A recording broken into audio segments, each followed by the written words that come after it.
അപ്പോൾ എനിക്ക് തോന്നിയ ഒരു ഐഡിയ, ഒരു ചലഞ്ചാണെന്ന് തന്നെ കൂട്ടിക്കോളും. ഞങ്ങൾ പറയുന്നത് വെച്ചാൽ ബയോളജിക്കലായ സൈക്കോളജിക്കലായ പഠനങ്ങളുടെയൊക്കെ അടിസ്ഥാനത്തിൽ പല പുരുഷന്മാർക്കും ഈ അല്പവസ്ത്രധാരികളായ സ്ത്രീകളെ കാണുമ്പോൾ ഈ ലൈംഗികമായ ചിന്തകൾ ഉണ്ടാകും എന്നുള്ളതാണ് ഞങ്ങളുടെ വാദം. ഇനി മറുഭാഗത്തുള്ളവർക്ക് അങ്ങനെ ഒന്നും തോന്നൂല, അങ്ങനെ ഒരു തോട്ടേ ഇല്ല.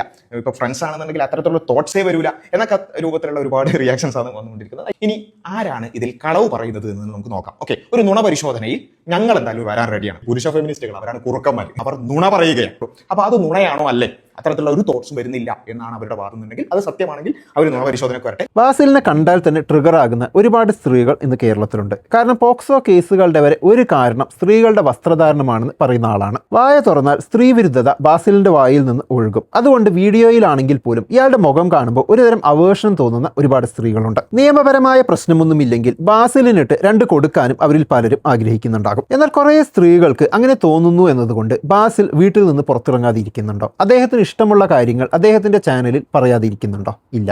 അപ്പോൾ ബാസിൽ മറ്റുള്ളവർ എന്ത് ചിന്തിക്കുന്നു, അവരുടെ ഇന്റൻഷൻ എന്താണ് എന്ന് നോക്കിയല്ല ജീവിക്കുന്നത്. അതുപോലെ തന്നെയാണ് സ്ത്രീകളുടെ വസ്ത്രധാരണത്തിന്റെ കാര്യവും. ബാസിലോ ഞാനോ എന്ത് ചിന്തിക്കുന്നു എന്ന് നോക്കി വസ്ത്രം ധരിക്കേണ്ട ആവശ്യം അവർക്കില്ല. അവർക്ക് ഇഷ്ടമുള്ളത് അവർ ധരിക്കും. ബാസിലിന് അത് കാണുമ്പോൾ ലൈംഗിക ചിന്ത ഉണ്ടാകരുത് എന്ന് ആരും പറയുന്നില്ല. പക്ഷെ അത് കൺട്രോൾ ചെയ്ത് ആ സ്ത്രീകളോട് മാന്യമായി പെരുമാറേണ്ടത് ബാസിലിന്റെ ഉത്തരവാദിത്തമാണ്. അങ്ങനെ പറ്റാത്തവർ സ്വയം ഒരു ചങ്ങല വാങ്ങി കെട്ടിയിടുക, അല്ലെങ്കിൽ ജയിലിൽ പോകേണ്ടി വരും. ബാസിലിനോട് പറഞ്ഞിട്ട് ഒരു കാര്യവുമില്ല എന്ന് എനിക്കറിയാം. എന്നാലും മതം കയറിയ തലയിൽ ചെറിയൊരു സ്പാർക്ക് ഉണ്ടായാലോ.